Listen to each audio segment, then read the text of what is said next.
অস্ট্রেলিয়ার বিপক্ষে তৃতীয় ওয়ানডেতে দাপুটে জয় তুলে নিয়েছে ভারত। রোহিত শর্মা এবং বিরাট কোহলির অনবদ্য পারফরম্যান্সে ১৫০ রানের অপরাজিত জুটি করে ভারত ২৩৬ রানের লক্ষ্য সহজেই তাড়া করে সিরিজ ২-১ ব্যবধানে জিতে নেয়। অস্ট্রেলিয়া প্রথম ব্যাট করে ২৩৬ রানে অল আউট হয়। জবাবে শুরু থেকে দৃঢ়ভাবে ব্যাট করতে থাকে ভারত। দীর্ঘদিন পর রানে ফেরেন রোহিত শর্মা। ১২৫ বলে ১৩টি চার এবং ৪টি ছক্কায় সাজানো সেঞ্চুরি করে দলকে জয়ের পথে এগিয়ে নেন। ইনিংস জুড়ে তার স্ট্রাইক রেট ছিল ৯৬, যা প্রমাণ করে তার আত্মবিশ্বাস এবং নিয়ন্ত্রণ ফিরে এসেছে।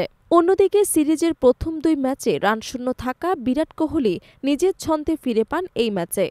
৮১ বলে ৭৪ রানের ইনিংসে তিনি খেলেন একদম পরিচিত ছন্দে, মারেন ৭টি চার এবং ম্যাচ শেষ করেন অপরাজিত থেকে। এই জয়ে একাধিক রেকর্ড গড়েছেন দুই ভারতীয় তারকা। রোহিত শর্মা অস্ট্রেলিয়ার বিপক্ষে নবম ওয়ানডে সেঞ্চুরি তুলে শচীন টেন্ডুলকারের রেকর্ডে ভাগ বসিয়েছেন। একই সঙ্গে সিডনি ক্রিকেট গ্রাউন্ডে তার ব্যাটিং গড় এখন ৯০ ছাড়িয়েছে।